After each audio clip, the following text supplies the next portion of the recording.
love me, please don't judge me. Got my hands tied, the power's above me. Don't shoot the messenger, I'm just a puppet here. If you wanna place blame, then look to the puppeteer. Family, fortune, envy, jealousy, privilege, passed on, legacy, secret, sabotage, borderline, felony, suicide, subtract, selfish, pedigree, yeah.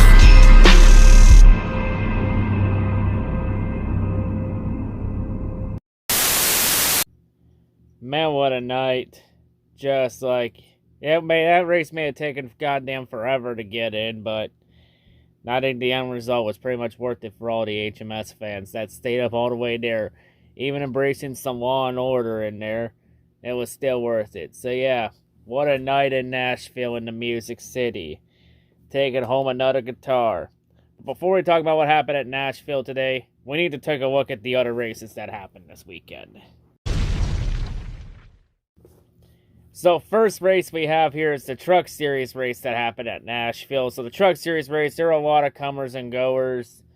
There was even a 4-wide incident when Ty Majeski forced a 4-wide incident and took out Matt DiBenedetto and a couple other drivers. And Matt DiBenedetto getting completely pissed off because Matt DiBenedetto doesn't understand hard racing. He doesn't understand that there was a gap there for Ty Majeski and he went for it. Hell, Ty Majeski, even after the race, said that he was originally going to back out of that situation, but once he got ahead of DiBenedetto, he thought he could clear him in the turn-in time. But hey, I respect Ty Majeski for trying everything he can to win the race. In the end, didn't work out for him.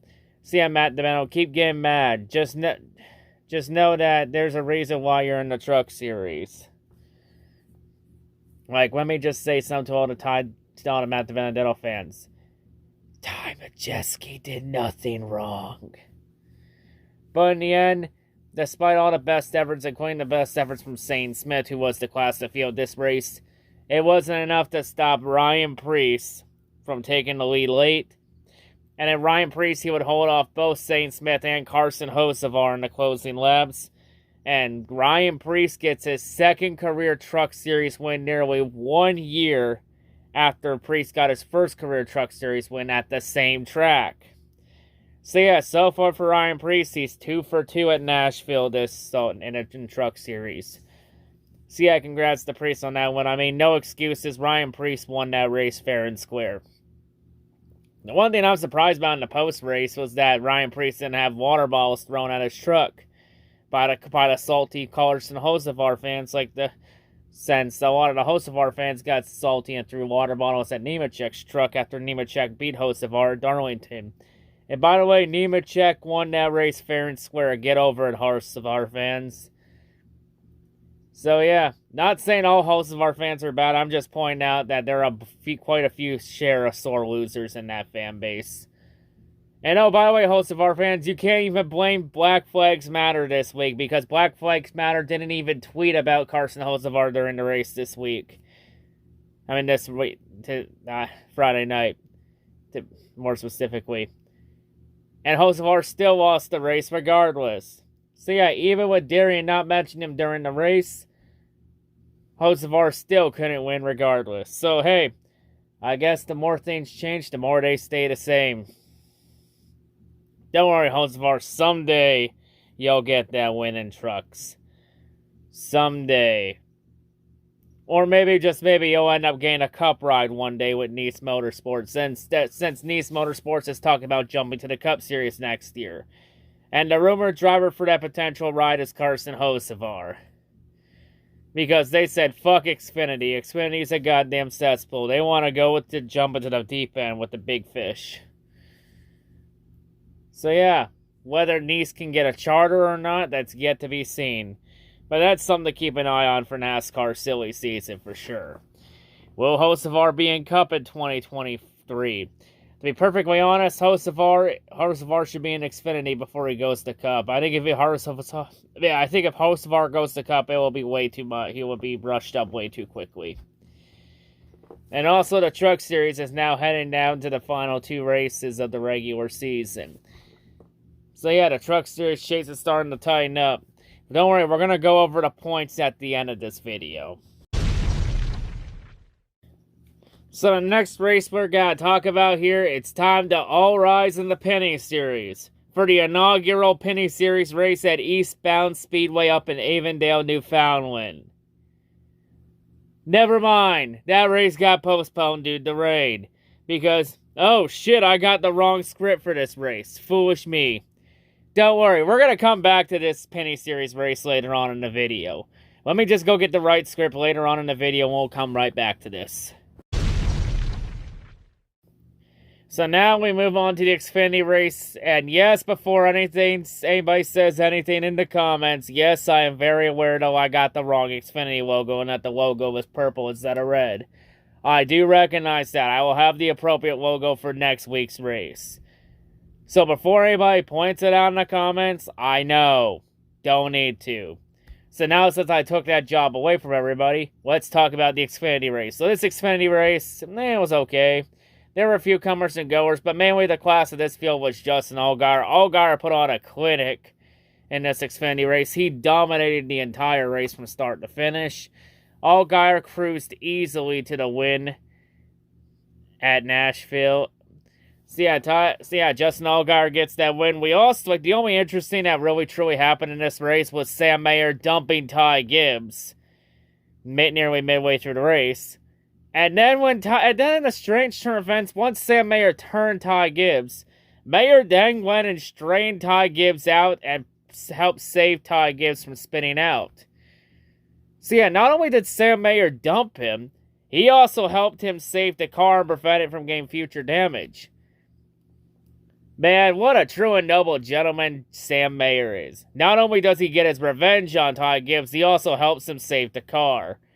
What a nice guy Sam Mayer is. We need more people in this world like Sam Mayer. Too many ungrateful people in this world. But yeah, cry harder, Ty Gibbs fans, when Sam Mayer helped Ty Gibbs. Because if Sam Mayer didn't help Ty Gibbs save that car, Gibbs would have 100% wrecked that thing in the wall. But hey, Ty Gibbs did y'all a favor. But yeah. That was like the only real interesting thing that really truly happened in this race that Allgaier dominated and bit-slapped the field with. Allgaier now has 2 wins on the season.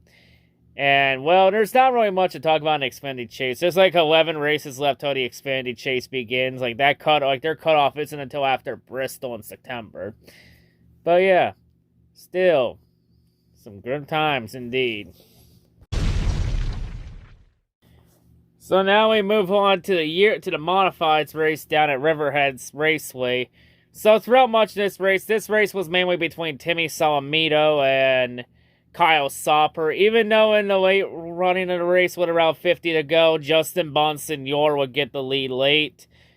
Only for it to not mean much since in the closing laps. Then despite that, Kyle Soper still ran down Justin Bonsignor. And Soper gets the lead in the closing laps. And Kyle Soper cruises to the win at Riverhead Raceway. And someone actually pointed this out, that Kyle Soper is the first local driver in that Riverhead area to win at Riverhead, a modifieds race at Riverhead in nearly 25 years? God damn, okay. So yeah, Kyle Soper making some sort of history here and ending a long drought. It's something. So yeah, congrats to Kyle Soper there. Bonsignor gets another solid run to try and help him out in the championship run, along with Ron Silk, as Ron Silk gets another solid, consistent run to keep his hold at the top of the championship board. As it's looking like mainly the 2 main drivers for this championship, looking like it's between Ron Silk and Justin Bonsignor. But yeah, we might have ourselves a good modified championship battle here as we're close and nearly midway through the modified season. So yeah, congrats to Kyle Soper on the win, as the modified season continues to heat up.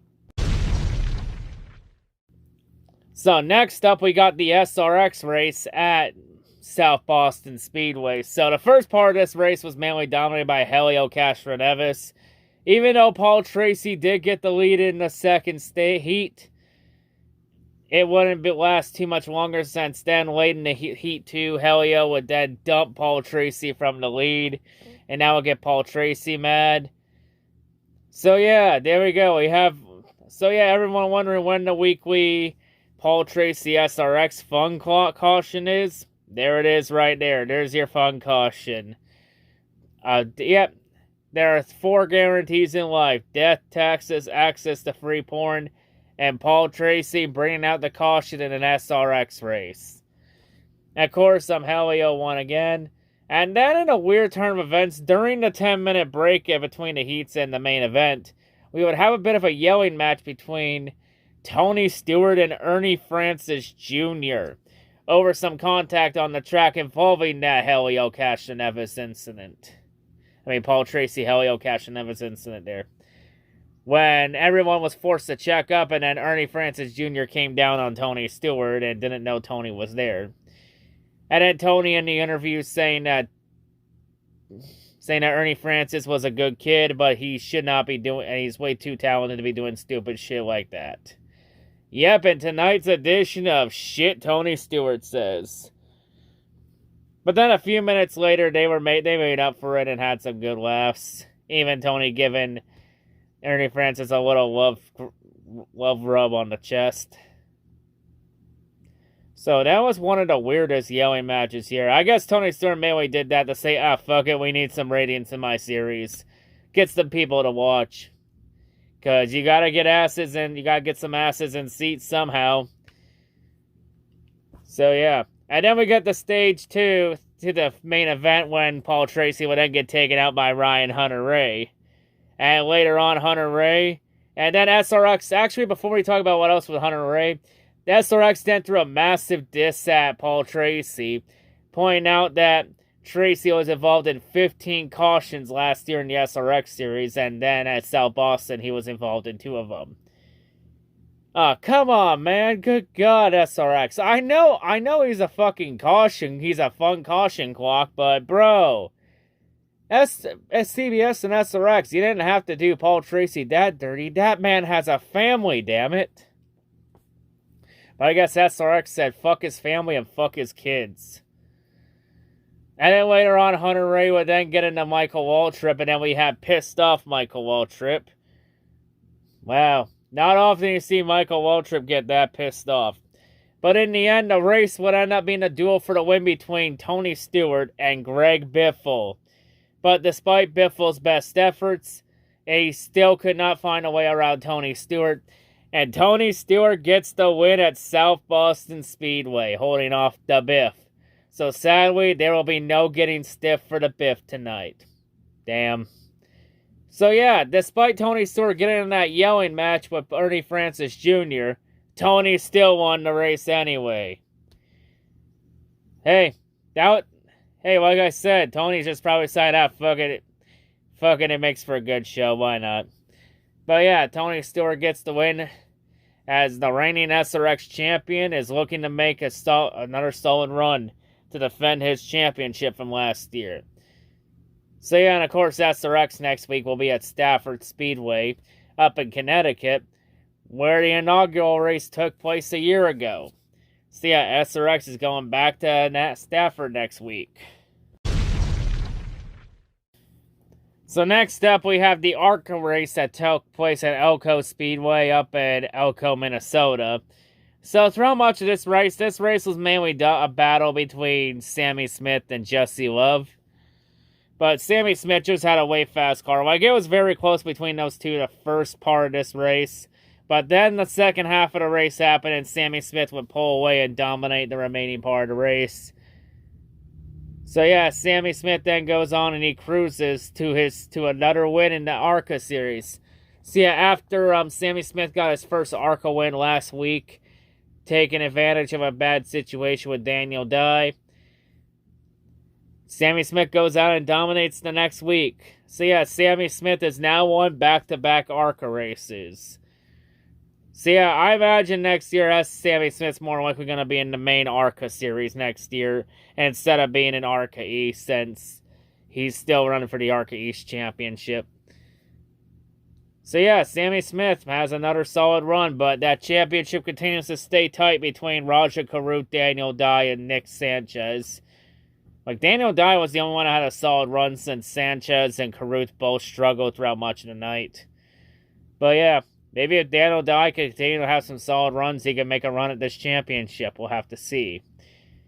But yeah, don't worry, Daniel Dye. You'll get that win someday. Someday. Okay, take two of talking about the inaugural Penny Series race at Eastbound Speedway. Now let's all rise for the Penny Series first visit in Newfoundland. Oh, god damn it, Brett Taylor. How the fuck did you wreck within 100 feet of the start-finish line to start off the race? As within 100 feet of the start of the race, we had our crowd caution, which forced the red flag, so that they could hit Brett Taylor's car off the track, and Taylor hit the inside pit wall hard enough to where they had to bring the forklift in to strain that barricade out. So that start got delayed again. No. We're not starting it that way. We're gonna start this again. Okay, take three of talking about the inaugural Penny Series race at Eastbound. Maybe now we can Oh, god damn it, DJ Kennington. You get a flat tire as soon as we go back racing? God damn it. And then you fall down a lap early. At least you're the only car that falls a lap down and you eventually get the lap back on a free pass with later cautions. But god damn it, can we at least get one green flag lap in before everybody decides to fucking KO themselves? Oh, no. We're not talking about the Penny Series race that way either. We're gonna restart that again. Okay, take four of the Penny Series race at Eastbound Speedway in Newfoundland. This time they were able to get a green flag lap in. So yeah, the first near part of half of this race, it was mainly dominated by Brandon Watson in the 9, the rookie. But then near the end of the first half of the race, on a restart, Brandon Watson would end up losing the lead to Marc-Antoine Cameron. And then after that, Brandon Watson would then start having power steering issues, and he would start plummeting down the finishing order. Also, Watson did have the only real challenge Watson had early in the race was mainly Cameron and Andrew Ranger, until Ranger lost his engine. And then when Ranger lost his engine, we had an interesting situation happen where when that happened, NASCAR decided to open pit road for some reason. And Alex Tagliani would end up coming down pit lane, but when Tagliani tried to exit pit lane, he couldn't because the exit the pit road was still blocked off as the crew members were still tending the Ranger's car. So then Tagliani would then lose a lap when he would finally get going. And then NASCAR decided to make up for it by, under caution, letting Alex Tagliani drive around the field to get his lap back and put him back on the lead lap. I have no fucking idea why NASCAR would allow the pit road to be open when the exit is blocked off while crew members are tending to Andrew Ranger's car. I'm not sure what the fuck they were thinking doing that. You don't open pit road until it is safe to do so. If the exit is still blocked off, don't open pit road. You don't open it until everything is out of the way and cleared. So, why NASCAR would do that, I have no fucking idea. So yeah, even though the Penny Series is still a very underrated series, it still has its fair share of officiating blunders. So then in the second half of the race, though, it was mainly all Marc-Antoine Cameron, but during the 5-minute break, the 9 team was able to repair their power steering issues, and then Watson would then start coming back up, and Watson would come back for a top 5. But throughout much to finish the race, it was mainly between Marc-Antoine Cameron, Trey Lapsevich, and DJ Kennington. Wait, Kennington was able to come back and still contend for the win despite that flat tire early in the race? Well, I'll be damned. Despite those issues, Kennington has an interesting way to battle through adversity. Not bad. In the end, though, despite Lapsevich's and Kennington's best efforts, it wasn't enough to stop Marc-Antoine Cameron, since once Cameron got the lead, he never looked back and dominated the remainder of the race. As Marc-Antoine Cameron would cruise to the win at Eastbound Speedway, so Cameron finally, after dominating 2 of the first 3 races this season, losing both in heartbreaking fashion, Cameron finally gets that first win of the season that's eluded him so far this year. So Cameron finally takes one of his strong runs and takes it toward the win. Because we all know Sunset in the season opener, Cameron dominated that race and then lost it on a late race restart after contact with Raphael Lessard.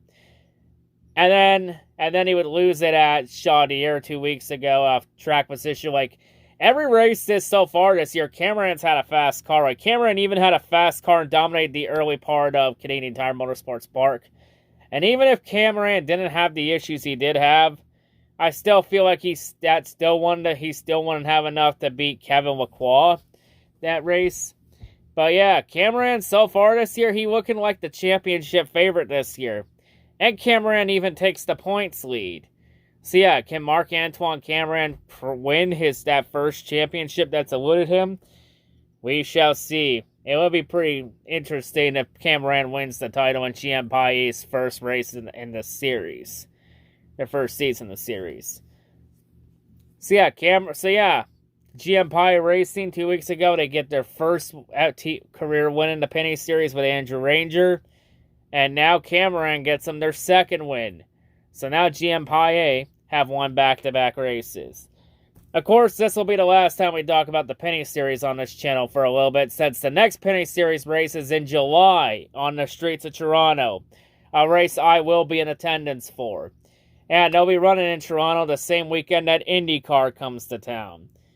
So yeah, the next time we'll be talking about Penny Series in the weekly recaps, it probably won't be till all the way in July when they head out west toward into the prairies. So yeah, next Penny Series race I'll be at. Just thought I'd put that out there.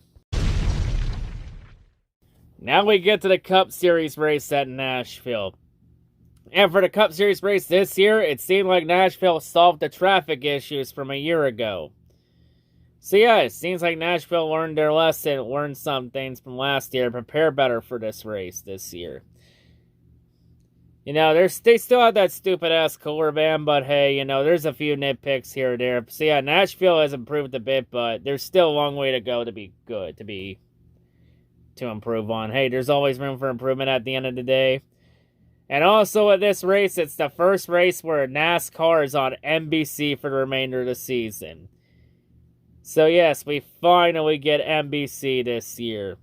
Great time to be here.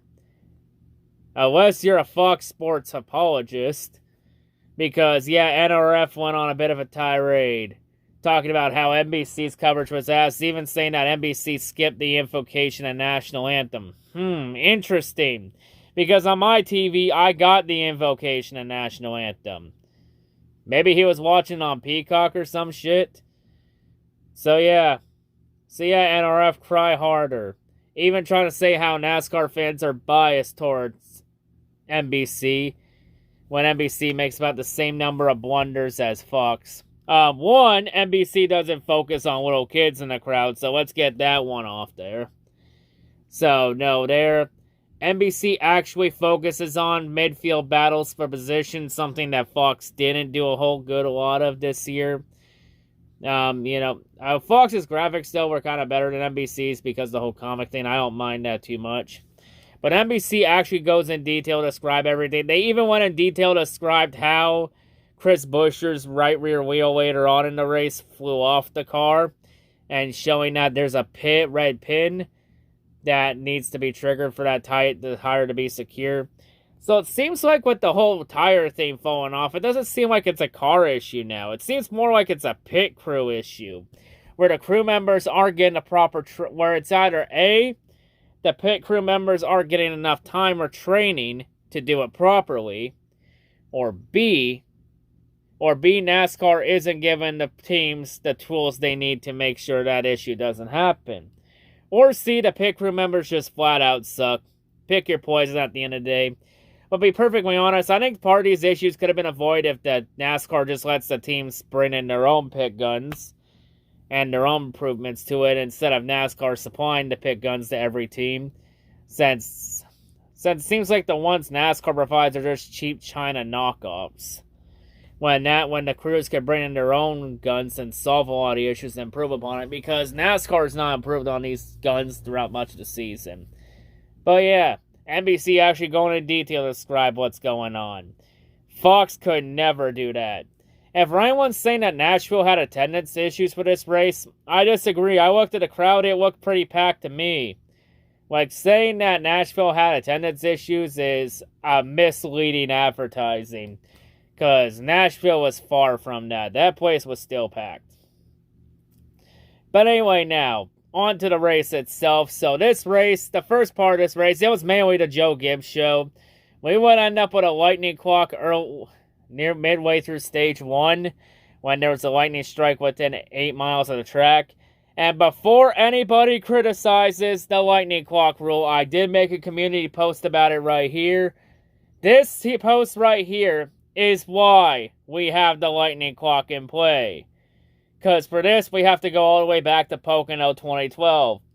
Back in August. Mainly the rain-shortened race that Jeff Gordon won, when a fan was struck by lightning and died, along with 9 others getting badly injured. This is why we have it. And for everyone that wants to complain even louder, let me just point this out.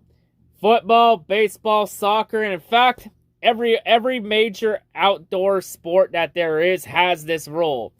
And it ain't going away anytime soon. So yeah, keep crying about that rule all you want. It's not going away anytime soon. So either A, you have two choices. Either A, you just shut the fuck up and put up with it. Or B, don't watch. Simple as that. Your choice. And for anyone saying, oh, why did NASCAR need to bring that in when fans were still standing outside in the open instead of going for shelter? All I say is, hey, it's their fucking bodies, their fucking choice. If they want to go out and get killed by lightning strikes, like and stand out there like a bunch of fucking idiots, then they're allowed to do that on their own fucking free will. Let them learn the hard way to not be fucking morons. And for everyone criticizing, saying, oh, it's more dangerous staying underneath the bleachers in shelter, you do know there is the option of going out in your car and waiting for it. But I keep forgetting what kind of fan base NASCAR fans are. Because in a NASCAR fan base, the term common sense is pretty non-existent in this fan base. So yeah, then after the clock had to be reset like 3 or 4 times, we would eventually go back racing. And then Martin Truex Jr. would dominate much of this race. Like, it was mainly the JGR cars, the Truex, Hamlin, and Kyle Busch that dominated this race. But with around nearly 10 laps until halfway, we would then get a rain delay. After another lightning strike coming. Yeah, I'm convinced there was a goddamn fucking Pikachu roaming around Nashville causing those goddamn lightning clock strikes. And then during this lightning clock delay, we would get the massive rain cell and we would be forced to wait hours. The race would then get booted off of NBC onto USA Network. And fans would then get subjected to binge watching episodes of Law & Order Special Victims Unit. Either that or everybody just tuned in to watch Game 6 of the Stanley Cup Finals to see Colorado beat Tampa Bay to win the Stanley Cup. Your choice there. But yeah. And yeah, it really rained pretty hard there. But eventually, after hours of drying and waiting, we would then get back racing under the lights in Nashville. And I'm just going to say that Nashville should honestly run at night next year. It should be a Saturday night race or at least a Sunday evening race. And before anybody complains about starting the race at 5, because everyone complained about the start time this year, saying, oh, it could have been avoided with a noon or 1 o'clock start. Here's the fun fact. Everybody was complaining about NASCAR starting the race late, when last year, everybody was complaining about them starting the race early because of the traffic issues and the heat in Nashville. So, yeah. To be honest, though, it's kind of a good idea that NBC chose to have Nashville start around 5. Because if they start the race at noon or 1 o'clock, it would be nearly too hot. Way too hot in 100, because the heat was nearly 100 degrees with the humidity. So, yeah, then that's just asking for disaster. Where later in the day, it would cool off quite a bit. I don't know. Some fans just are never happy, and they can never happy with what they get. And they'll just complain just to hear themselves talk. So yeah, my advice to NASCAR fans, pick a lane and stay in it, because you can't just criticize one year and then when they actually make changes to cater to the fan base and then complain even louder. Like, just pick a lane and stay in it. Like, some NASCAR fans think that they can have their cake and eat it too, when the reality is they can't. We got a second half of the race. It was mainly Kyle Busch dominating until nearly the closing stage of the race. Mainly after Buescher's tire flew off during the middle of a green flag pit stop, which will see Kyle Busch and Chase Elliott both cycle out to the lead. And then on the restart, Chase Elliott would then nab the lead from Kyle Busch. And it looked like at the end we were getting a battle between Kyle Busch and Chase Elliott for the win. Yay, the one rivalry that NASCAR's going to market and shove the living shit out of Kyle Busch and Chase Elliott. Because NASCAR treats that rivalry like it's the new Dale Earnhardt, Jeff Gordon rivalry. But yeah, and Chase Elliott would then start to close away and pull away from Kyle Busch in the closing laps of the race. Until we get a turning point with 10 laps to go, when Josh Bilicki would lose the engine and bring out the caution. And then under the caution, in a rare, shocking turn of events, Alan Gustafson did not botch the strategy call, as Chase Elliott would then stay out along with 10 other drivers, and then Kyle Busch on down would all come to pit lane. So during this sequence, Kyle Busch fans, Ben Bayshore chose this moment to do his best Alan Gustafson impersonation. Wow, Gustafson actually made a good strategy call for once. So yeah, holy shit, got a rare Alan Gustafson strategy W. Damn, I'll be damned. And it seems like Gustafson handed the strategy blunder torch to Ben Bayshore. And Kyle Busch took 2 tires. And then we get to the ensuing restart, where Kyle Busch would end up having to restart 11th. And then on the restart, Kyle Busch would then get held up as Logano blocked the way, which will allow Chase Elliott and many others to escape past everybody. And then Kyle Busch would cycle all the way back. So yeah, Kyle Busch's team fucked up by staying out, by pitting, while everybody else stayed out. And then Chase Elliott, he would pull away and hold off the sex god Kurt Busch in the closing laps. And Chase Elliott gets the win at Nashville Superspeedway. So Chase Elliott gets his second win of the season, winning at Nashville. So Chase Elliott gets the Qatar and he wins it in Music City. And Kyle Busch, if anyone's wondering what happened to Kyle Busch, he ended up in 21st. In Pedigree Dog Food's last race in the Cup Series as a sponsor. Since Pedigree is gone when Kyle Busch was when Mars Inc. leaves Kyle Busch at the end of the year in NASCAR. So yeah, the Pedigree curse got one last painful chapter added to the curse. Damn. Like, the only real good thing about that paint scheme were the dogs on it. That's about it. But yeah, Kyle Busch's team botched the strategy. And yes, HMS haters, keep crying about the whole, NASCAR didn't throw the caution for Custer and Keselowski heading the wall, and then Keselowski being going 10, 20 miles on the track. Because should there have been a caution? Kinda. I mean, by the time the whole Keselowski stalling out on the track, by the time Keselowski was stopped on the track and it should have warranted a caution, they were already on the last lap, so yeah, you can complain about it all you want. Chase Elliott was going to win this race regardless. It's just now all the Elliott and HMS haters now got some fuel and to add to their victim complex. And now an excuse to say that it was an illegitimate Mickey Mouse win. Yep, HMS / Elliott fans claiming Elliott's wins are Mickey wins. Name a better combination. So yeah, Chase Elliott gets the win. And also, before we continue on though, the Custer Keselowski thing, that really didn't do enough to force a caution, because By the time they got off the wall and got going again, the entire field was already past them. And there was no debris on the track. And Keselowski was able to get down to the apron quickly and take the access road and stay out of the way. And everyone's saying, oh, how was that incident not a yellow, and yet Stenhouse in the All-Star race was? Man, people still fucking pretend that All-Star race fucking means something. Like, goddamn, man. Honestly, here's the reason why the Stenhouse one was a caution. Because the All-Star race is a meaningless gimmick race. And NASCAR decided to use that moment to manufacture drama into the finish. I don't know, man. Mainly the people that criticize NASCAR are the ones that want NASCAR to improve and learn from their mistakes. And when NASCAR chooses to learn from them, they cry even louder.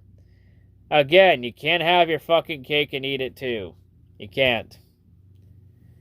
But yeah, man, it's like some people don't want NASCAR to learn from their mistakes, and they just want NASCAR to struggle so they continue to bitch even louder. But yeah, Chase Elliott gets the win. He gets redemption after last year when Chase Elliott lost his 13th place finish disqualification off of the 5 loose lug nuts on the car. And a year later, Chase Elliott comes back and wins at Nashville. So yeah, some nice redemption there. Also, Kyle Larson got another top 5 finish. So yeah. And for all the HMS haters, you think this was bad? Wait till next week. Because next week we go to Road America. A road course that Chase Elliott won at last year. In fact, that was Chase Elliott's last road course win in the Cup Series. So far. So now let's go ahead and let's take a live look at all the Elliott and HMS haters right now. Let's see how they're holding up. I expect nothing different from the haters. So yeah, keep dancing for your Masters, haters. Keep blaming NASCAR for why Kyle Busch's pick by Bayshore botched the strategy call by bringing Kyle Busch in instead of keeping him out for the win. Honestly, the 18 teams shot themselves in the foot. They probably should have won this race, but they shot themselves in the foot with that strategy blunder from Ben Bayshore. So yeah, let me just say this. Any NASCAR fan that admits that it was their team's fault that they lost and not NASCAR's, those fans I respect. But fans that blame NASCAR and make excuses for a driver they don't like winning, they're a loser in my book. And like I say, don't give me fucking excuses. If you're going to give me excuses, do not even waste my fucking time because I don't want to hear it. So yeah, NBC's race, well, first race this season, I mean, they had their fair share of moments. Like, even though they had their fair share of blunders, including Steve Letarte botching and calling Alex Bowman Jimmy Johnson, it's like, Letarte, Jimmy hasn't been in a Cup Series since 2020. That's Alex Bowman. Like, come on and wake up, man. But yeah, despite those blunders, they're still miles better than Fox Sports this year. There's still a lot to be improved on, but hey, there's always room for improvement at the end of the day. But yeah, Elliott gets the win. We move on to Road America next week. And before we wrap this up, let's take a look at the chase standings for Trucks Xfinity the Cup to see how all three shape up, because now we are in the closing stages of the season, as now we start looking toward the chase and seeing who's in and who's out. Starting off here with the Truck Series chase grid, as the Truck Series is within the last 2 races of their season. Here's how their points shape up. So we got 5 drivers locked in with 2 races remaining in the Truck Series to the Truck Series chase. So there's 5 spots still up for grabs. Now for Majeski, Eckes, and Hocevar, they're pretty much safe in. I think those 3 will be locked in after the next race. But I think Enfinger's pretty much safe, 39 points up. So it's really realistically a battle for that 10th and final spot. Mainly on points is between Crafton and Derek Kraus. Ankrum still mathematically has a shot at 50 points back. Same deal with DiBenedetto and Taylor Gray and Chase Purdy. But they're all going to need a lot of help if they're going to have a chance to move on here. Either that or they need to win the race. And then Timmy Hill on Dowd, they're all mathematically eliminated. So their only hope of making the chase this year is winning the race. So for Howard, Colby Howard, Timmy Hill, Kobe Howard, Lawless Allen, Dean Thompson, and Haley Deegan. Their goal was very simple. Win, and you're in the Truck Series chase. Because at this point of the year, a win automatically locks you into the Truck Series chase at this point. So yeah, 2 races left, 5 spots still up for grabs. Theoretically, technically, I would say probably 1. But mathematically, it's 5. So yeah, but I think pretty much it's pretty set here, unless somebody down below wins. I think the 10 drivers you see here, I think are more likely going to be the 10 drivers in the chase this year. But that's the Truck Series chase grid.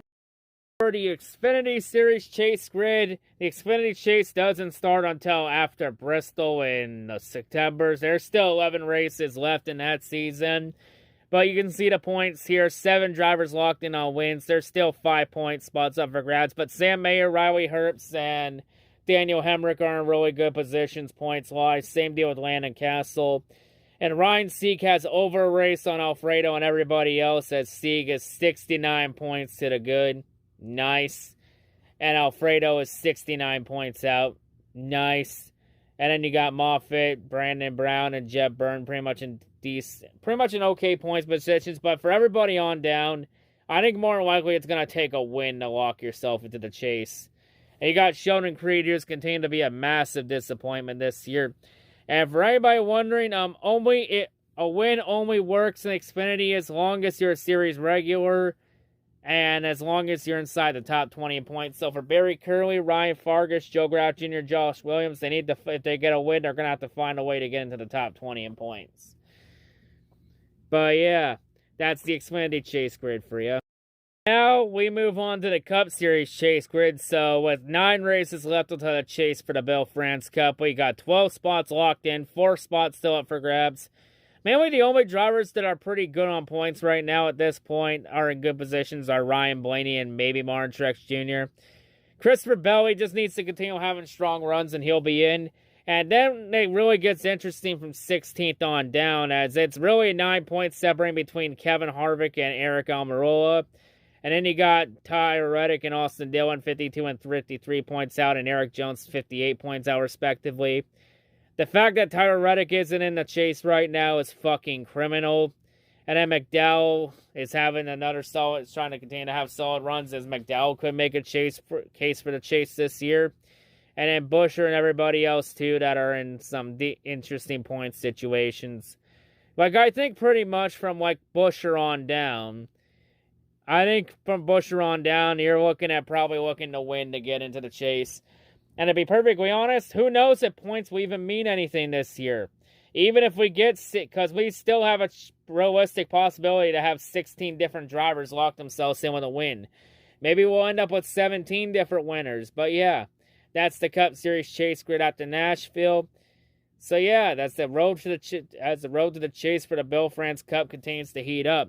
See everyone next week at Road America. C-Rad NASCAR Heavyweight Champ out.